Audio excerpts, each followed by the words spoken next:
नमस्कार दोस्तों, बहुत ही कम लोगों को ये जानकारी होगी कि सेविंग अकाउंट में पैसा रखने के नियम पूरी तरीके से बदल चुके हैं।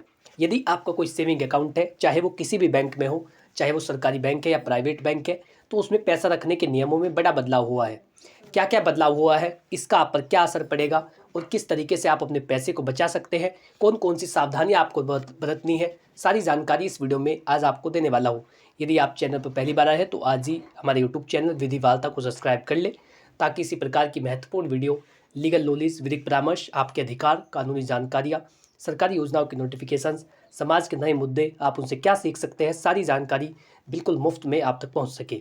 यदि आप इस टॉपिक से रिलेटेड कुछ पूछना चाहते हैं, आपका कोई सुझाव है, तो कमेंट बॉक्स में लिखिए। बहुत ही जल्द आपके कमेंट का उत्तर दिया जाएगा। यदि आप चाहते हैं अपने मामले पर कोई जनरल गाइडेंस लेना, तो उसके लिए आप स्क्रीन पर दिए गए नंबर पर व्हाट्सअप कर सकते हैं।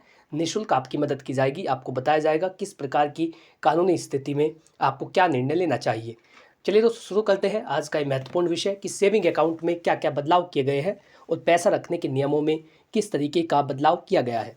सबसे पहला नियम ये बदला गया है कि बिना केवाईसी पूर्ण के आपका खाता फ्रीज हो सकता है। यदि आप केवाईसी को कंप्लीट नहीं कराते, केवाईसी यानी नो योर कस्टमर, जिसके माध्यम से कोई भी संस्था, कोई भी संस्थान या कोई भी व्यक्ति ये जानता है कि वो जिस व्यक्ति को सुविधा दे रहा है, जिस व्यक्ति को वो सर्विस दे रहा है, वो व्यक्ति कौन है, तो अपने कस्टमरों को जानने को केवाईसी कहा जाता है। यदि आप अपनी केवाईसी को कंप्लीट नहीं कराते, आप अपनी केवाईसी को अधूरा रखते हैं, तो ऐसे में आपका अकाउंट फ्रीज हो सकता है। और अकाउंट फ्रीज होने का अर्थ यही होगा कि आप उससे कोई पैसा, कोई भी राशि नहीं निकाल सकते। तो हमेशा आपको ध्यान रखना है कि अपनी केवाईसी को कंप्लीट करके रखिए। हर किसी के लिए केवाईसी को करवाना अनिवार्य है, चाहे वो आपका प्राइवेट बैंक हो, चाहे वो आपका सरकारी बैंक हो। यदि आप केवाईसी को अधूरा रखते हैं, तो ऐसे में आपके खाते को फ्रीज कर दिया जाएगा और फिर आप उससे कोई भी रकम, कोई भी पैसा नहीं निकाल सकते। इसी के साथ आप अपना आधार, पैन और मोबाइल नंबर सभी आपस में लिंक हो, तभी जाकर के केवाईसी को कंप्लीट माना जाएगा। आपका आधार कार्ड पैन कार्ड से लिंक हो, आपका पैन कार्ड अकाउंट से लिंक हो, आपका बैंक अकाउंट भी आधार कार्ड से लिंक हो, और जो आपका बैंक अकाउंट है उसमें आपका मोबाइल नंबर भी ऐड हो, और जो मोबाइल नंबर आपका आधार कार्ड में लगा हुआ है वही मोबाइल नंबर आपका बैंक अकाउंट में हो। इसे पूर्ण केवाईसी कहा जाएगा। यदि आपकी केवाईसी अनकम्प्लीट है, आपकी केवाईसी अधूरी है, तो ऐसे में आपका अकाउंट फ्रीज हो सकता है और आप अपनी राशि को निकालने में असमर्थ हो सकते हैं। आप उस राशि को नहीं निकाल सकते। सबसे पहला और बड़ा बदलाव ये है कि हर एक व्यक्ति को, हर एक खाता धारक को, चाहे सरकारी बैंक का हो, चाहे प्राइवेट बैंक का हो, उसको केवाईसी को कंप्लीट कराना अनिवार्य है। दोस्तों, दूसरे बदलाव की यदि मैं बात करूँ तो वह है एक लिमिट के बाद पैसा जमा करने पर पैन कार्ड अनिवार्य होगा। यदि आप कोई कैश जमा करते हैं, किसी भी तरीके की आप लिमिट क्रॉस करते हैं जमा करने वाली, तो उसमें आपको पैन कार्ड देना अनिवार्य होगा। ज़्यादा कैश जमा करने पर आपका पैन नंबर लिया जाएगा, तो आपको पैन नंबर, आपका पैन कार्ड उस ट्रांजैक्शन के साथ लिंक होना चाहिए। आपको लिखना होगा कि आप कितनी राशि जमा कर रहे हैं और उसके साथ आपको अपना पैन नंबर अंकित करना होगा।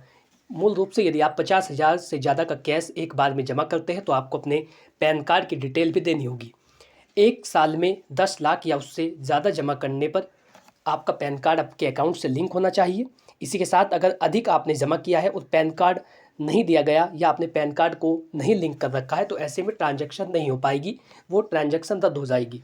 तो हमेशा ध्यान रखिए, जब भी आप ज़्यादा कैश जमा करना चाहते हैं, उससे पहले आपको ये सुनिश्चित कर लेना चाहिए कि आपका पैन कार्ड आपके बैंक अकाउंट से लिंक हो।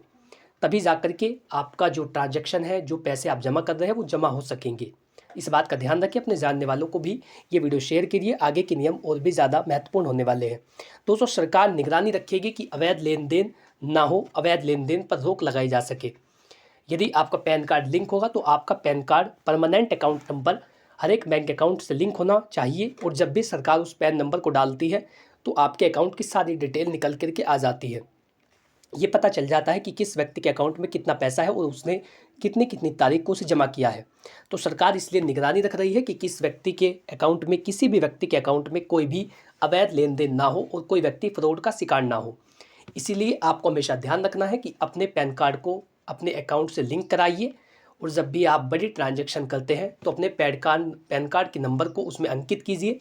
तभी जाकर के एक बड़ी मात्रा में जो कैश आप बैंक में जमा कर रहे हैं, वो जमा हो सकेगा। दोस्तों, तीसरा बदलाव यह है कि अधिक लेन देन पर आईटी द्वारा जांच हो सकती है। इनकम टैक्स विभाग के द्वारा जांच की जा सकती है।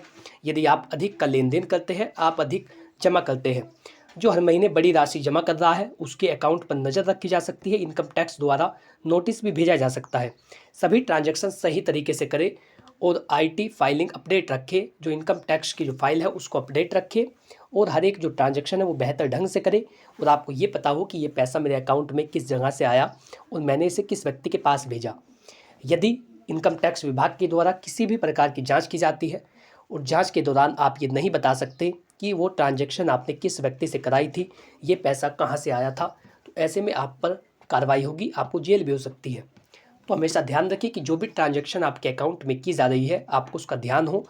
आपको पूरा उसका ध्यान रखना है कि कौन सी ट्रांजैक्शन मेरे अकाउंट में कितनी तारीख को की गई, किस व्यक्ति ने पैसा डाला, उसके बाद मैंने उस पैसे को कहाँ पर भेजा।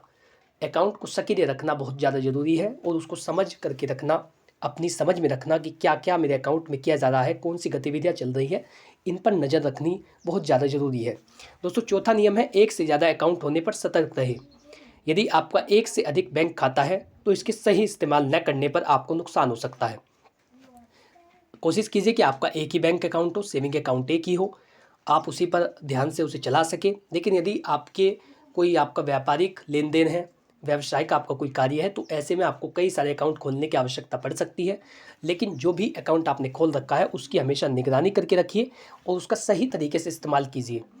यदि आप उसका सही तरीके से इस्तेमाल नहीं करते, आप अवैध गतिविधियों में पकड़े जाते हैं, आपके खाते में जो अनधिकृत रूप से कोई लेन देन होता है, तो ऐसे में आपके खिलाफ कानूनी कार्रवाई की जा सकती है। एक से ज़्यादा खाते और ज़्यादा रकम यदि आपके पास है तो उस पर निगरानी हो सकती है और इनकम टैक्स के द्वारा आपको नोटिस आ सकता है।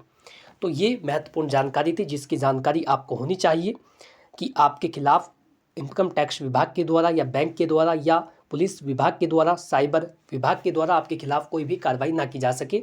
यदि आप इन नियमों का पालन करते हैं तो आप सही तरीके से अपने बैंक अकाउंट को चला सकेंगे।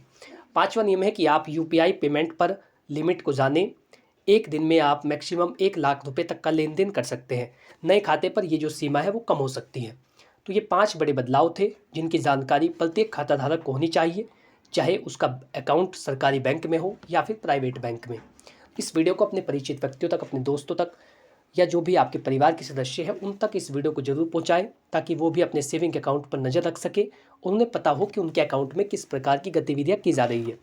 यदि आपको वीडियो अच्छा लगा है तो वीडियो को लाइक करें, चैनल को सब्सक्राइब कर लें ताकि इसी प्रकार की महत्वपूर्ण वीडियो, लीगल नॉलेज, विधिक परामर्श, आपके अधिकार, कानूनी जानकारियाँ, सरकारी योजनाओं के नोटिफिकेशंस, समाज के नए मुद्दे, ये सब चीज़ें आप तक बिल्कुल मुफ्त में पहुँच सके। यदि आपका इससे रिलेटेड कोई सवाल है तो नीचे कमेंट बॉक्स में लिखिए, बहुत ही जल्द उसका आपको उत्तर दिया जाएगा।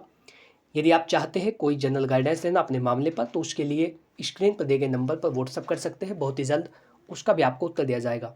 Thanks for watching this video. अपना कीमती समय देने के लिए धन्यवाद।